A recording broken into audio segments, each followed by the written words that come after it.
제가 고3 때 있었던 일입니다. 이제 대학교 시험 약 50일 정도 남았었던 그런 시국이었어요. 상당히 공부에 집중을 해야 되는 그런 타이밍이잖아요. 밤 11시까지 학교에서 야간 자율학습을 하는데 저희 반은 유독 학구열이 넘쳐서 자발적으로 새벽 1시까지 공부를 하였습니다.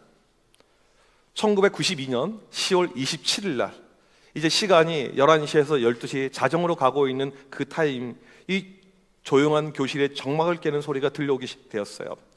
학생들이 저를 다 주목합니다. 그리고 저에게 말을 붙여요. 조금 있다가 너 천국으로 올라갈 때 같이 좀 올라가자. 휴거할 때 너의 발을, 너의 옷을 우리가 잠깐 잡아도 되겠지. 이렇게 친구들이 요청을 해봤어요. 이게 무엇이냐면 그 유명한 1992년 10월 28일 날 있었던 다미성교회 이 휴거 사건이었습니다. 사회적으로 상당히 큰 파장과 무리가 있었던 내용이죠. 이 이장님이 주님께서 1992년 10월 28일 날 온다라고 이렇게 이야기하는 바람에 많은 이 성도들이 집을 팔고 땅을 팔고 그냥 다 정리한 거예요. 회사를 사표 쓰고 이제 거기에 매달려가지고 이제 간절히 외쳤고, 이 상황이 TV의 상방으로 중계가 될 정도였습니다. 그때 모습 화면 잠깐 보시게 되면 한복을 입고 와가지고 저렇게 이렇게 외치면서 주님을 고대했어요. 여러분, 주님이 오셨습니까? 오시지 않았습니까? 잘 모르세요? 네. 교주 이장님은 구속이 되었죠. 오늘 말씀은 예수님 재림에 대한 내용인데 많은 이단들이 이 재림에 대한 잘못된 이해에서 나오게 됩니다. 이 재림에 대한 신앙을 우리가 바르게 알지 못하게 되면 우리의 신앙도 위험할 수가 있기 때문에 매우 중요한 그 내용이라고 볼 수가 있겠습니다. 오늘 우리가 살필 사도신경의 내용이 저리로서 산 자와 죽은 자를 심판하러 오시리라 있죠. 저리로서는 지금 사용하지 않는 말인데 거기로부터 예수님께서 계신 천국으로부터 다시 오셔서 심판하실 것이다 라는 내용입니다. 몇 가지 질문을 드립니다. 첫 번째로, 예수님은 과연 재림하실까? 라는 질문이에요. 재림이 없다라고 주장하는 사람들이 이렇게 실제로 있습니다. 여러분은 예수님의 재림을 믿으십니까? 그래도 이분은 좀 있어요. 일부 때 대답이 별로 없어가지고 내가 어떻게 목회를 해야 되나 그런 어떤 마음이 들었는데, 여러분 예수님의 재림을 믿으십니까? 재림을 믿지 못하는 성도들이 상당히 많이 있습니다. 아니, 재림하시려면 진작 하셨어야지. 2000년이 넘었는데 아직도 안 하고 계시고, 주님께서 곧 오신다고 이야기해놓고는 오시지 않고, 한 세대가 지나가기 전에 오신다고 해놓고는 오시지 않고, 이게 오시겠느냐. 이 재림을 믿지 못하는 성도들이 교회 안에 상당히 많이 있는 걸로 알고 있습니다. 두 번째로는 이미 재림했다라고 주장을 하고 있는 사람들이에요. 우리가 잘 몰라서 그렇지 주님이 이미 오셨다라는 것입니다. 그 대표적인 사람이 누구냐면 통일교회 문선명이에요. 이미 1992년도 이야기했습니다. 내가 새로 온 재림주다. 우리나라 보게 되면 엄청나게 많아요. 넷플릭스에 나는 신이다 거기 편에 보니까 우리나라의 자칭 예수, 자칭 재림주가 50명이 넘어요. 전 세계에서 제일 많아요. 예수가 제일 많은 나라. 대표적인 사람 신천지의 이만희, 하나님 교회를 세운 안상홍, 이런 자들, 예전에 박태선, 전부 다 자칭 재림주죠. 정말 예수님께서 이미 오셨을까요? 세 번째로는 성경에서 재림을 어떻게 말하는가, 이게 매우 중요하죠. 말씀 보게 되면 마태복음 26장 64절부터 해서 이 성경에 많은 구절이 있는데 우리 마태복음 26장 64절만 같이 한번 읽어보도록 하겠습니다. 시작. 내가 너희에게 이르노니 이후에 인자가 권능의 우편에 앉아있는 것과 하늘 구름을 타고 오는 것을 너희가 보리라 하시니. 제가 네 구절만 올려놨는데 이제 지면이 허락하지 않아서 그런 거예요. 훨씬 더 많은 구절, 성경에서는 예수님은 다시 오신다라고 이야기합니다. 아직 오신 것이 아니고 오실 것이라고 분명하게 재림에 대해서 이야기를 하고 있다라는 것입니다. 두 번째로 우리가 질문할 것은 이거예요. 그러면 어떠한 모습으로 오시는가? 어떠한 자들은 영으로 오신다, 어떠한 자들은 그냥 비밀리 오신다, 여러 가지 거짓말을 많이 하기 때문에 이렇습니다. 사도행전 1장 11절을 같이 한번 읽겠습니다. 시작. 너희 가운데서 하늘로 올려지신 이 예수는 하늘로 가심을 본 그대로 오시리라 하였느니라. 여기 보게 되면 네 가지의 예수님의 재림의 모습의 특징이 나옵니다. 첫 번째로 직접 이 땅에 오신다라는 것입니다. 영으로 오시는 것이 아니고 예수님이 본인이 직접 오세요. 두 번째로 부활하고 승천하신 그 몸을 가지고, 육체를 가지고 오신다라는 것입니다. 세 번째로 공개적으로 비밀리 오시는 것이 아니고 모든 사람들이 알 수 있게끔 오신다라는 것이고, 네 번째로 큰 영광 가운데 오신다라는 것입니다. 세 번째 질문은 이거예요. 그러면 재림하신 이유가 무엇일까요? 오늘 사도신경의 내용이 산자와 죽은 자를 심판하러 오신다라고 이야기합니다. 이 근거가 되는 말씀이 디모데후서 4장 1절인데 같이 읽겠습니다. 시작. 하나님 앞과 살아있는 자와 죽은 자를 심판하실 그리스도 예수 앞에서 그가 나타나실 것과 그의 나라를 두고 엄히 명하노니. 산자와 죽은 자를 심판하기 위해서, 산자는 지금 살아있는 우리를 이야기하는 것이고 죽은 자는 이미 죽은 사람을 이야기합니다. 그러니까 모든 인류, 모든 사람을 심판하기 위해서 오신다라는 것이죠. 원래 이 심판의 권한은 성부 아버지의 권한이었습니다. 근데 이 권한을 아들에게 양도를 하셨어요. 요한복음 5장 22절 보게 되면 아버지께서 아무도 심판하지 아니하시고 심판을 다 아들에게 맡기셨으니, 예수님께서 심판주가 되어서 이 땅에 오신다라고 이야기를 하죠. 심판에 대한 모습은 히브리서 9장 27절에 보게 되면 한 번 죽는 것은 사람에게 정해진 것이요 그 후에는 심판이 있으리니라고 심판을 이야기합니다. 밑에 있는 요한복음 5장 29절 같이 읽겠습니다. 시작. 선한 일을 행한 자는 생명의 부활로, 악한 일을 행한 자는 심판의 부활로 나오리라. 여러분, 사람이 죽게 되면 영과 육이 분리가 되게 됩니다. 우리의 육신은요 다 썩어서 없어지게 되죠. 화장을 하든 매장을 하든 이 육신은요 전부 다 없어지게 됩니다. 사람이 죽는 그 순간에 육신과 영혼이 분리가 되어서 예수를 믿는 사람의 영혼은 낙원에 거하게 됩니다. 믿지 않는 자의 영혼은 음부에 가서 고통 가운데 빠져 있게 됩니다. 그러다가 예수님께서 다시 오시는 그날, 재림의 그 순간에 없어졌던, 사라졌던 우리의 육신이 부활해서 다시 영과 만들어져서 지금의 이 육신을 갖게 됩니다. 차이가 있다면 지금의 이 육신이 아니에요. 어떤 분들은 나는 젊었을 때는 이뻤는데요 목사님, 제가 알죠. 우리 교회 권사님들만큼 한미모가 없어요. 그냥 보면 알 수가 있어요. 근데 우리가 이 부활을 채의 모습은 지금의 모습이 아닌 영화의 모습이에요. 가장 아름다운 모습, 장애도 없고 완벽하게 온전한 그 모습을 가지고 이렇게 부활해서 다시 한번 예수님 앞에 서게 되는데, 그것이 바로 이제 예수님의 심판 때의 우리의 모습이라는 것입니다. 심판을 받게 되는데 마태복음 25장에 보게 되면 양과 염소를 구분하듯 구분하면서 믿는 사람과 믿지 않는 사람을 구별을 하게 됩니다. 예수를 믿지 않는 자들에게는 어떠한 일이 일어나는가? 마태복음 25장 41절을 같이 한번 읽어보도록 하겠습니다. 시작. 또 왼편에 있는 자들에게 이르시되 저주를 받은 자들아, 나를 떠나 마귀와 그 사자들을 위하여 예비된 영원한 불에 들어가라. 영원한 불, 영벌이라고 이야기하죠. 지옥이라고 이야기합니다. 예수를 우리가 믿어야 될 여러 가지 이유가 있는데 가장 핵심되는 이유가 무엇입니까? 지옥 가지 않으려면 예수 믿어야 돼요. 지난주에 우리 교회에 새로 등록하신 분이 계십니다. 제가 새로 등록하게 되면 물어보죠. 어떻게 등록하셨습니까? 라고 물어봤더니 전도한 사람이 있는데 손자가 전도했어요. 이 손자가 누구냐면 우리 교회 유치부에 있는 홍지율입니다. 이 지율이가 할아버지를 전도한 거예요. 할아버지 지옥 가면 안 돼 해서 전도한 거예요. 이분이 뭐라고 이야기하냐면 자기 입으로 45년 만에 교회를 왔다는 거예요. 우리 손자가 그러는데 할아버지 지옥 가면 안 된다고 해서 제가 지옥 안 가려고 왔습니다. 여러분, 교회에서요 유치부가 제일 중요해요. 우리가 못하는 걸 할 수가 있어요. 애들이요. 얼마나 이게 감사하고 귀합니까? 이렇게 교회 오면 얼마나 감사해요. 여러분, 우리가 예수를 믿는 중요한 이유가 무엇입니까? 우리의 내세 때문이에요. 이 땅이 전부가 아니고 죽음 이유가 우리에게 반드시 있는 것이잖아요.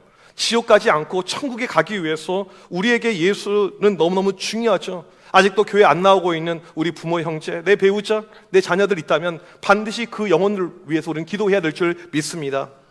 예수님의 심판은요 믿는 사람 안 믿는 사람 모두에게 해당됩니다. 저에게도 해당이 되고 여러분에게도 해당이 돼요. 우리 모두는 전부 다 심판대에 다 서게 됩니다. 고린도후서 5장 10절을 같이 한번 읽도록 하겠습니다. 시작. 이는 우리가 다 반드시 그리스도의 심판대 앞에 나타나게 되어 각각 선악간의 그 몸으로 행한 것을 따라 받으려 함이라. 불신자들은 지옥에 떨어집니다. 우리는 그러지 않죠. 예수님의 심판대에 서게 되는데 그때 우리의 모든 행실들, 우리의 모든 인생살이에 대한 인생 장부가 펼쳐지게 됩니다. 하나씩 따지는 거예요. 이 땅에서 어떻게 살아갔는지, 어떠한 모습으로 신앙생활을 했는지, 그리고 그거에 따라서 상급이 나누게 되는 것이죠. 이 땅에서 저 열심히 했는데요, 주님을 바라보면서 열심히 살았는데요, 그런데 상급이 없을 수가 있어요. 이 땅에서 정말 어떻게 보면 개털과 같은 인생, 아무것도 아닌 그런 인생이었지만 상급이 클 수가 있어요. 오카는 목사님이 살아생전에 하셨던 그 말씀이 늘 기억이 나요. 이 땅에서 너무나도 사람들에게 인정을 많이 받고 존경을 많이 받아서 하늘에서 내 상급이 없을 것 같습니다. 여러분, 천국에서 받을 상급에 대해서 생각해 본 적이 있습니까? 이렇게 생각해 보시면 쉬워요. 내가 이 땅에서 무엇을 위해서 살았는가? 이 땅에서 오직 나를 위해서 살고 내 가족과 내 자녀와 내 식구들 이것밖에 없었더라면 상급이 과연 있을까요? 내가 이 땅에서 나를 헌신하고 희생하고 오직 주님을 고대하면서 살고 주님께 모든 것을 바친 그 인생이라면 천국의 상급이 클 줄 믿습니다. 우리 모두는 주님의 심판대에 서게 됩니다. 우리의 모든 행위가 다 드러나게 돼요. 나의 은밀했던 모든 것이 다 나타나게 됩니다. 여러분, 예수님의 심판대에 설 여러분의 모습에 대해서 기대가 되십니까? 걱정이 되십니까? 기대가 되십니까? 걱정이 되십니까? 혹시라도 오늘 당장 내가 주님의 심판대에 서게 된다면 너무나도 걱정이 큽니다 라는 마음이 든다면 오늘부터라도 예수 잘 믿길 바랍니다. 늦지 않았어요. 지금부터 내가 마음을 고쳐먹고 주님께 헌신하면서 예수 잘 믿는 인생이 되길 간절히 소망합니다. 착하고 충성된 종아, 주님께서 마지막 우리를 불러주신다면 얼마나 좋겠습니까? 심판대에 설 때 주님의 인상 찌푸리는 모습이 아니고 나를 그렇게 반겨주시는 칭찬의 모습이 있다면 얼마나 좋겠습니까? 그런 모습을 우리는 사모해야 되죠. 어떤 분이 질문할 거예요. 목사님, 그러면 그 심판이 언제입니까? 언제 오십니까? 네 번째 질문은 예수님이 언제 재림하시느냐 이거예요. 때를 알면 참 좋죠. 아기가 태어날 때 대충 디데이가 있습니다. 때를 알면 산모랑 식구들이 준비해요. 대학교 시험을 공부할 때, 준비할 때 날짜를 알고 있습니다. 수능 날짜를 알고 있어요. 때를 알면 준비할 수가 있습니다. 언제 오실까? 언제 오실까? 지금 화곡동에 가보게 되면 매달 모여서 예수님 재림 준비반이 있다고 그럽니다. 그들은 이렇게 모여서 준비하고 있어요. 왜 그런 줄 아십니까? 아닙니다. 지금 2000년 됐죠. 죄송해요. 2030년 4월 18일 그때 예수님 오신다는 거예요. 그 전에 이 땅에 여러 가지 재앙들이 임하게 되고 가뭄이 오고 비가 오지 않는 가운데 2030년 4월 18일 되면 예수님이 오신다라고 이들이 주장하고 있어요. 여러분, 신빙성이 있습니까? 믿어지십니까? 많은 이단들이 날짜 때문에 다 망했습니다. 이장님은 감옥에 가서 지금 뭐하고 죽었겠죠. 잘 모르겠어요. 이단들의 특징이 무엇입니까? 특정 날짜를 이야기를 합니다. 성경에 보게 되면 재림의 시기에 대해서 어떻게 말합니까? 첫 번째로 날짜는 아무도 모른다는 것입니다. 이 날짜를 비밀이다. 이것이 발견되게 되면 이것은 무조건 이단이다라고 이야기하죠. 마태복음 24장 36절을 같이 읽도록 하겠습니다. 시작. 그러나 그 날과 그때는 아무도 모르나니 하늘의 천사들도 아들도 모르고 오직 아버지만 아시느니라. 두 번째 특징은 무엇이냐면 평범한 일상 가운데 오신다라는 것입니다. 마태복음 24장 40절에 보게 되면 여자들이 맷돌을 갈고 있습니다. 밭에서 일하고 있습니다. 시집도 가고 장가도 가고 있는 일상, 너무나도 평범한 이런 삶 가운데 주님께서 오신다라는 것입니다. 세 번째로 도적같이 오신다라는 것입니다. 여러분, 도둑놈 혹시 만나본 적이 있으십니까? 도둑 들면 안 되잖아요. 도둑이 들어올 때 카톡을 남겨줍니다. 내일 올 거니까 준비하고 계세요? 그런 도둑은 없죠. 갑자기 호련히 그렇게 주님께서 오신다라는 것입니다. 갑자기 오신다는 것의 의미가 무엇일까요? 우리의 매일의 삶이 매우 중요합니다. 내가 교회를 다니고 있지만 아무도 모르게 바람을 피고 있었어요. 어떤 여자랑 같이, 내연녀랑 같이 모텔에서 한참 즐기고 있는데 그 순간에 주님이 재림한다고 생각을 해보십시오. 내가 교회를 다니고 있지만 술을 너무나도 좋아합니다. 친구들과 지인들과 술 파티를 벌리고 있는데 그 순간에 주님이 짜잔 등장한다고 생각을 해보세요. 얼마나 우리 큰 어려움이겠습니까? 우리는 늘 깨어 있어야 됩니다. 재림을 기다리는 신앙은요, 우리 신앙에서 너무너무 중요해요. 너무너무 중요합니다. 우리 신앙의 성숙도를 알 수 있는 것이 바로 이 재림의 신앙이죠. 마지막 다섯 번째로 재림의 신앙이 진짜 중요한 이유가 무엇일까요? 첫 번째로는요, 우리가 너무나도 세상에 빠져있기 때문에 그렇다라는 것입니다. 여러분, 우리나라 얼마나 좋은 나라인 줄 아십니까? 국민 총생산 GDP 1인당 GDP가 전 세계에서 21위예요 21위가 의미하는 것이 무엇인 줄 아십니까? 아시아에서 우리가 1등이에요 우리가 21위, 일본이 22위. 별로 안 좋으세요? 전 되게 좋던데. 일본 여행 가보신 분은 아시겠지만, 여행 가면 잘 몰라요, 실은요. 일본 사람 집에 들어가 봐야지 알 수가 있습니다. 저는 전에 제가 친한 집사님이 워낙 일본통이어서 일본 사람들을 같이 이렇게 생활해보고 그 집에서 묵어본 적이 있어요. 여러분이 살고 있는 집이 훨씬 일본 사람들 집보다 좋습니다. 여러분이 타고 다니는 차가 일본 사람들이 타는 차보다 훨씬 더 좋아요. 우리의 경제 수준이 얼마나 지금 올라가 있는지 모릅니다. 무상교육. 여러분, 영국, 프랑스, 미국, 캐나다에서 실시하고 있지 않은 무상급식을 우리는 실시하고 있습니다. 아이들이 돈 내지 않고 밥을 먹고 있어요. 의료 시스템 얼마나 좋습니까? 전 세계에서 우리나라만큼 의료 시스템이 좋은 나라가 없어요. 저 유럽에 가게 되면 의료는 공짜지만 의사를 만날 수가 없어요. 병원에 수술이 안 됩니다. 오죽하면 미국에 있는 시민권 영주권자들이 아프면 한국 와서 치료를 받잖아요. 우리만큼 싸고 우리만큼 신속하고 우리만큼 고급의 의료진은요 전 세계 어디에도 없습니다. 뿐만 아니죠, 서울의 이 교통을 보십시오. 얼마나 발달되어 있습니까? 전 세계 서울만큼, 수도권만큼 지하철이 좋은 나라가 없습니다. 특별히 65세 이상 공짜, 이것도 우리밖에 없어요. 그런데 최근에는 또 더 밑에 땅을 파가지고 이제는 GTX, 파주에서 서울역까지 20분밖에 걸리지 않습니다. 이런 나라는요 우리나라밖에 없어요. 작년 1년 동안 해외 나간 인구가 얼마인 줄 아십니까? 우리나라 2,800만이 넘어요. 여러분만 안 가고 다 가셨어요. 얼마나 우리나라가 지금 잘 나가고 있는지 몰라요. 전에는 미국 이민 간다, 캐나다 이민 간다, 호주 이민 간다. 요즘에는요 거의 없어요. 엄청나게 줄어들었습니다. 왜? 이 나라가 너무나도 좋으니까, 살기 편하니까. 그런 가운데 우리의 모습이 너무 세상에 빠져 있습니다. 너무 세상에 깊이 들어와 있어요. 지난주 한 주간을 여러분 돌이켜보세요. 여러분의 생각을 들어보면 알 수가 있습니다. 내 생각이 어디 가운데 있었는가? 무엇을 생각하면서 살았는가? 여러분의 뇌리 속에 주님밖에 없었고 예수님, 교회, 하나님 그것이었습니까? 아니면 그냥 먹고 사는 문제, 자녀 교육에 대한 문제, 내 인생 앞길에 대한 문제 등등 삶의 이런 세상의 문제였습니까? 너무나도 세상 가운데 우리는 빠져 있어요. 잘 산다고 그렇게 이야기했지만 우리는 사는 것이 힘들다라고 이야기하죠. 바둥바둥거린다라고 이야기를 하고 있습니다. 더 좋은 풍요, 더 좋은 삶의 질, 더 좋은 행복, 이것이 우리의 목표가 아닌가요? 우리가 교회는 다니고 있지만 교회를 안 다니는 사람과 삶의 목표에 있어서, 지향점에 있어서 어떤 차이가 있냐고요. 여러분이 가지고 있는 가치관과 세계관과 삶의 만족도가 교회 안 다니는 사람하고 어떤 차이가 있냐고요. 성경은 분명하게 이야기합니다. 요한일서 2장 15절을 보세요. 이 세상이나 세상에 있는 것들을 사랑하지 말라. 누구든지 세상을 살아가면 하나님 아버지의 사랑이 그 안에 있지 않다고 이야기를 하고 있습니다. 세상 것에 빠져있지 말라라고 이야기합니다. 세상 속에 빠져있지 말라. 성경에서 우리에게 하고 있는 경고예요. 왜 그럴까요? 이 찬란한 세상인데 아침에 있다가 사라져버리는 안개처럼 없어지는 것이 세상이에요. 이제 날씨 좀 좋아지게 되면 효창공원에 가게 되면 들풀들이 있습니다. 파릇파릇한 새싹들이 달아 올라오게 됩니다. 금방 또 없어지게 됩니다. 이것이 우리의 인생이라는 것입니다. 잠깐 있다가 사라질 우리의 인생인데, 마태복음 24장의 모습처럼 현실 가운데 오직 집중하면서 현실의 만족과 현실의 성공과 현실의 안익 가운데 살고 있는 우리의 인생의 모습 가운데 주님은 갑자기 오신다라고 이야기합니다. 갑자기 오신다는 거예요. 생각지도 않을 때 내 인생의 마지막이라는 것입니다. 오늘이 내 인생에서 마지막 순간이다. 내가 오늘 주님을 만날지 모른다. 이 마음을 가지고 살라는 거예요. 여러분 한 주간은 이런 마음을 가지고 살아보십시오. 오늘이 내 인생의 마지막이다. 이번 주가 마지막이다. 이번 주가 끝나면 나는 주님을 만날 것이다. 그러면 화를 낼 수 있을까요? 짜증낼 수 있을까요? 불평할 수 있을까요? 원망할 수 있을까요? 교회에서, 목장에서, 어느 집단에서, 아니면 직장에서, 여러분 가정에서 여러분의 태도가 달라질 거예요. 주님이 오늘 오신다면, 주님이 이번 주에 오신다면 여러분의 성격이 달라질 것입니다. 우리에게 필요한 것이 무엇입니까? 재림 신앙이에요.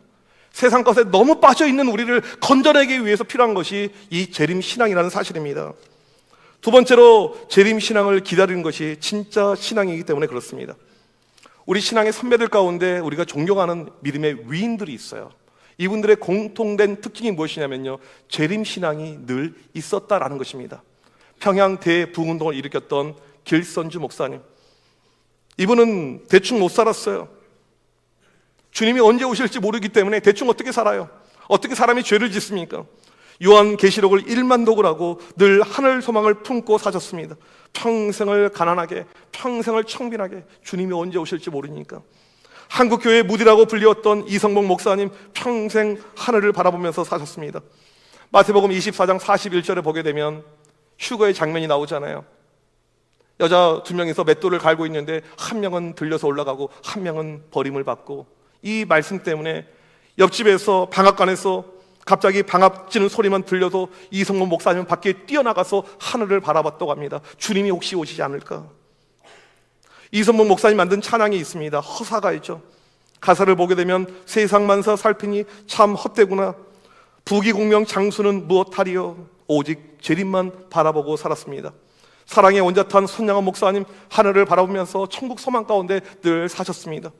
늘 내세를 붙들고 하늘 소망을 가지고 살았기 때문에 명예, 출세, 물질 어떤 것도 내 삶에 관심이 아니었습니다. 손양원 목사님의 모토가 이거예요. 가난을 애초로 삼고 고난을 스승으로 삼고 죽음을 소망으로 삼는 것. 가난을 애초로 삼고 고난을 스승으로 삼고 죽음을 소망으로 삼는 것. 손양원 목사님이 옥고를 치르셨잖아요. 감옥에 있을 때마다 늘 불렀던 찬양이 있습니다.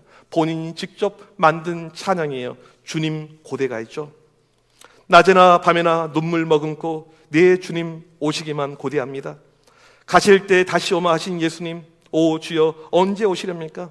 천년을 하루같이 기다린 주님, 내 영혼 당하는 것 볼 수 없어서 이 시간도 기다리고 계신 내 주님, 오 주여 이 시간 오시옵소서. 여러분, 진짜 믿음의 사람은요, 오실 주님을 고대하면서 살아가는 사람입니다. 진짜 믿음의 성도는요, 재림을 기다리면서 살아가게 된다는 사실이죠. 인생의 목표가, 신앙의 목표가 아예 주님, 재림밖에 없어요. 사도 바울을 보십시오. 이 당시 많은 사람들이 로마에서의 성공을 꿈꿨습니다. 팍스 로마나, 로마의 평화, 로마의 길, 로마의 성공, 로마 시민권에 미쳐 있었을 때 바울이 뭐라고 이야기합니까? 우리의 시민권은 하늘에 있습니다. 우리의 시민권은 천국에 있습니다. 비록 내가 로마 시민권을 얻었지만 이거 쓸데없습니다. 오직 내 시민권은 천국에 있습니다. 하늘 소망, 이것이 바로 바울의 모습이었습니다. 작년 12월 29일 대한민국 최고의 영화 시상식인 청룡영화제에서 악동 뮤지션의 이찬혁 씨가 공연을 합니다. 2022년 자기가 만든 노래 가운데 이 에러라는 앨범 가운데 등장한 이 파노라마, 장래희망, 이것을 불렀어요. 엄청난 분위기였습니다. 역시 악동 천재다, 뮤지션의 천재다. 이날 함께 했던 이 수많은 이 배우들이 열광을 한 거예요. 너무나도 대단한 무대였어요. 퍼포먼스가 얼마나 뛰어난지 몰라요. 여러분, 그런데 이날 마지막 이 퍼포먼스 장면 때 모두를 어리둥절하게 됩니다. 이 유튜브로 영상을 보잖아요. 마지막 퍼포먼스가 나올 때 이 배우들이, 이 관객들이 어리둥절하게 돼요. 화면을 보시게 되면 노래 부르고 있는 뒤에 관이 있어요. 관. 한참 신나게 노래를 부르다가 다음 화면을 보시게 되면 관의 씨가 직접 들어가요. 자기가 들어갑니다. 그리고는 저 죽음의 사람들이 마지막 보게 되면 관을 들고 이렇게 나가게 되는 거죠. 갑자기 흥을 돋궜다가 갑자기 저 장례식으로 그냥 끝나요. 이 노래 장래의 희망이란 곡은요, 우리의 미래에 대한 노래가 아니고 장례식에 대한 노래입니다. 나의 장례식의 희망곡이라는 거예요. 나의 죽음은 슬픔의 장례식이 아니다. 나는 천국을 소망한다. 그러기에 모든 사람들과 함께 파티를 벌릴 것이다 라고 이야기합니다. 여러분, 가사의 내용이 무엇인 줄 아십니까? 제가 이걸 음악을 틀어드리고 싶었는데 이게 저작권이 걸려서 라이브로 나갈 수가 없어요. 이런 내용이에요. 아는 얼굴 다 모였네. 여기에 한 공간에 다 있는 게 신기해. 모르는 사람이 계속 우는데 누군지 기억이 안 나 미안해. 종종 상상했던 내 장례식엔 축하와 환호성 또 박수갈채가 있는 파티가 됐으면 했네. 왜냐하면 나는 천국에 있기 때문에. 할렐루야, 꿈의 왕국에 입성한 아들을 위해 할렐루야, 함께 일어나 춤을 추고 뛰며 찬양해. 마지막에 할렐루야 외치면서 이 노래가 진행되고 있습니다. 공중파예요. 이 곡은요, CCM이 아닙니다. 이 곡은 찬양곡이 아니에요. 그냥 가요입니다. 대중가요예요. 이 영상이 나간 다음에 댓글에 믿지 않는 자들의 반응이 달렸습니다. 어떤 반응인 줄 아십니까? 선교를 하려면 저렇게 해야 돼. 이게 믿지 않는 자들의 반응이었어요. 예수 믿지 않는 자에게 이 노래를 들려주고 싶다. 나도 오늘부터 성경을 읽어보고 싶다. 나도 죽어서 저렇게 천국 가고 싶다. 네 인생의 장례식도 저렇게 되면 좋겠다. 나도 천국 소망을 가지고 싶다. 믿지 않는 자들이 그런 댓글을 남기면서 반응을 보였습니다. 대중가수가 어떻게 살아갑니까? 대중의 인기를 가지고 살아갔잖아요. 대중가수에게 중요한 것은 인기예요. 인지도입니다. 종교 편향은요, 매우 위험해요. 예수쟁이라는 것을 알렸었을 때 반대 여론이 일어나게 되면 이제 내 직업도 스폰, 돈, 다 끝나는 거죠. 그런데 그날 이찬혁 씨는 자기의 신앙을 분명하게 드러냅니다. 나는 주님 만나기를 소망합니다. 언제 내가 주님 앞에 가도 나는 좋습니다. 모두 파티를 벌려주세요. 젊은 친구가 누구도 하지 못하는 걸 한 거예요. 내 재림에 대해서, 주님 만날 거에 대해서 이야기를 하고 있습니다. 천국 소망은 사고로 내가 오늘 죽더라도 나는 이렇게 파티를 벌릴 수 있다, 이것을 보여주고 있습니다. 왜 이것이 가능했을까요? 제가 설교를 준비하면서 실은 이 영상을 이군주 집사님이 보내줘서 이걸 봤는데 처음에는 대충 봤어요. 그러다가 이 영상을 한 20번 넘게 모든 영상을 다 봤어요. 보니까 이 퍼포먼스가 청룡영화제에서만 했던 것이 아니고 그 전에도 했더라고요. 여러 번 나오더라고요. 이 친구는 항상 주님의 재림을 기다리고 있었다는 사실을 알게 되었습니다. 늘 주님 앞에 설 것을 알고 있으니까 청룡영화제라는 수많은 사람들이 있는 그 자리에, 공중파를 통해서 전 국민이 보고 있는 그 자리에 내가 믿는 신앙을 알려야겠다라는 마음이 그 안에 가득했던 것입니다. 나는 천국을 소망한다. 죽어도 상관없다. 나는 재림을 믿습니다. 여러분, 이것이 진짜 신앙이죠. 진짜 신앙은요, 내가 믿는 것을 사람들에게 알릴 수 있어야 됩니다. 우리가 믿는 사도신경에서 고백하고 있는 이 재림에 대해서 알릴 수 있어야 돼요. 믿지 않는 사람들에게. 이것이 진짜 신앙의 모습이죠. 아모스 4장 12절 말씀 보게 되면, 이스라엘아, 내 하나님 만나기를 준비하라. 이스라엘아, 너의 하나님 만나기를 준비하라. 성경은 우리에게 분명하게 말씀을 하고 있습니다. 여러분, 주님 만날 준비가 되셨습니까? 여러분, 주님 만날 준비가 되셨습니까? 우리는 매일 만날 주님을 준비하면서 살아야 됩니다. 그 마음이 있을 때 여러분이 진짜 성도가 되는 거예요. 그 마음이 없다면 우리는 참 성도라고 할 수가 없습니다. 믿음의 성도는요, 이렇게 고백합니다. 요한계시록 22장 20절 말씀, 아멘, 주 예수여 오시옵소서. 주님의 재림을 기다리면서 살아가는 성도, 이 성도가 진짜 성도인 것을 믿으시길 바랍니다. 오늘 이 시간, 주님, 저도 주님의 재림을 기다리길 원합니다. 주님의 재림을 사모하길 원합니다. 주님의 재림을 기다리면서 나아가는 그런 믿음의 모습 나에게 허락하여 주옵소서. 믿음으로 나아가는 우리 모두가 되시길 주님의 이름으로 간절히 축복합니다. 우리 이 시간 같이 찬양하기를 원합니다. 자리에서 일어나셔서 함께 이 고백 드리기를 원합니다. 다시 오실 주님을 기약하면서 주님 다시 오실 때까지 나는 이 길을 가리라. 좁은 문 좁은 길, 나의 십자가 지고 나의 가는 이 길 끝에서 주님을 보리라. 영광의 내 주님, 다시 만날 주님을 우리가 기대하면서 고대하면서 같이 함께 이 찬양 드리도록 하겠습니다.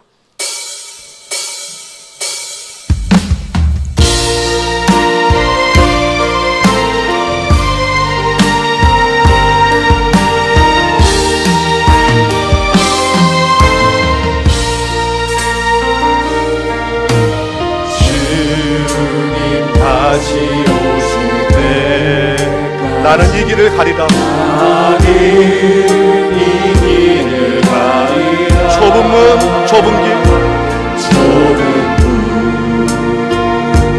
좁은 길, 나의 십자가 지고 나의 십자가 나의 가는 이 길 끝에서 나의 가는 이 길, 나는 주님을 보리라. 나는 주님을 보리라. 영광의 내 주님, 영광의 내 주님, 나를 맞아 주시리. 나를 맞아 주시니. 주님 다시 오실 때까지 주님 다시 오실 때까지 나는 일어나 달려가리라. 나는 일어나 달려가리라. 주의 영광 온 땅 덮을 때 나는 일어나 노래하리. 나는 일어나 노래하리. 내 사모하는 주님, 내 사모하는 주님, 온 세상 구주시라. 온 세상 구주시라. 내 사모하는 주님, 내 사모하는 주님, 영광의 왕이시라. 영광의 왕이시라. 주님 다시 오실 때까지 주님 다시 오실 때 나는 이 길을 가리라. 이 길을 가리라.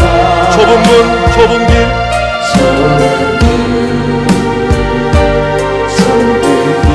나의 나의 십자가 지고 나의 십자가 지고 나의 가는 이 길 끝에서 나의 가는 이 길 나는 주님의 영광을 주님을 보리라 영광의 내 주님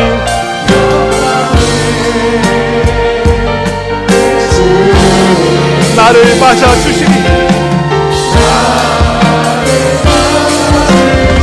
주님 다시 오실 때까지 주님 다시 오실 때까지 나는 일어나 달려가리라 나는 일어나 달려가리라 주의 영광 온 땅 덮을 때 나는 일어나 노래하리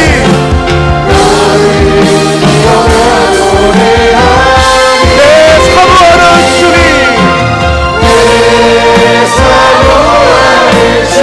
온 세상 부르시라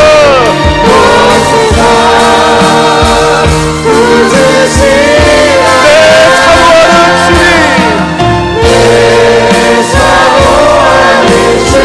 영광의 왕이시라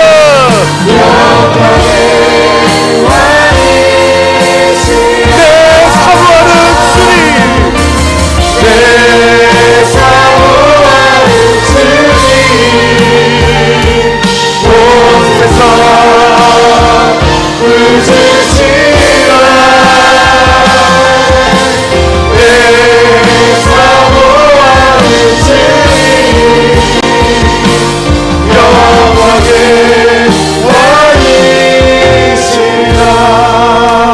왕이시라. 여러분 주님 만날 준비가 되셨습니까?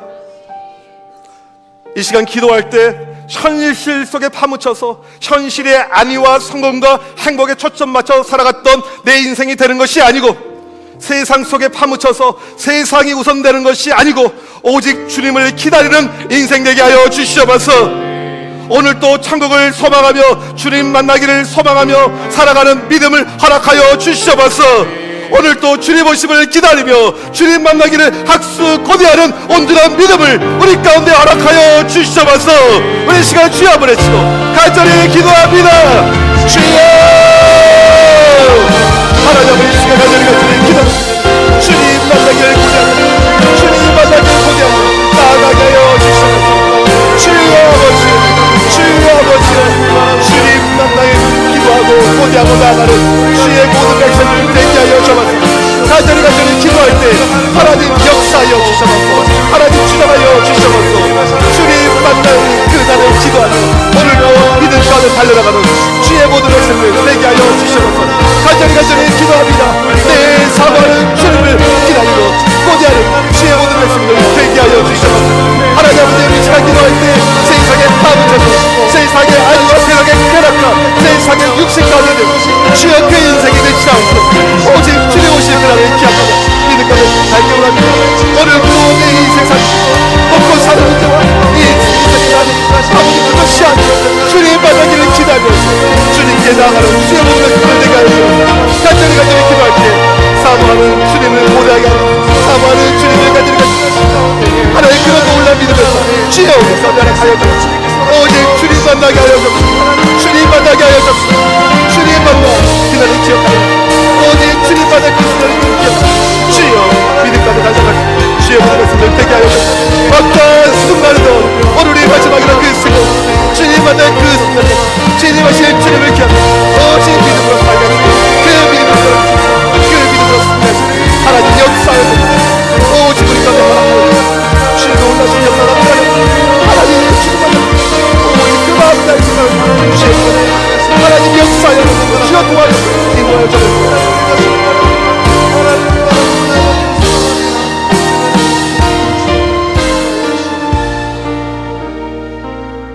하나님 아버지 오늘 또 아멘 주 예수여 오시옵소서 믿음으로 고백하며 나아가는 우리가 되게 하옵소서. 그간 세상 속에 파묻혀 살 때가 너무나도 많았음을 고백합니다. 세상 중심의 인생이 되지 않고 오실 주님을 기다리는 인생 되게 하여 주시옵소서. 주님 만날 그 순간을 매 순간 고대하며 나아가는 삶을 허락하여 주옵소서. 마라나타 주 예수여 속히 오시옵소서. 담대한 믿음을 우리 가운데 허락하여 주시옵소서. 지금은 우리 주 예수 그리스도의 크신 은혜와 하나님 아버지의 무한하신 사랑하심과 성령님의 위로 교통하심이 재림하실 주님을 기약하며 그 믿음 가운데 살길 원하는 주의 모든 백성들 머리머리 위에 지금부터 영원토록 함께 있을지어다. 아멘.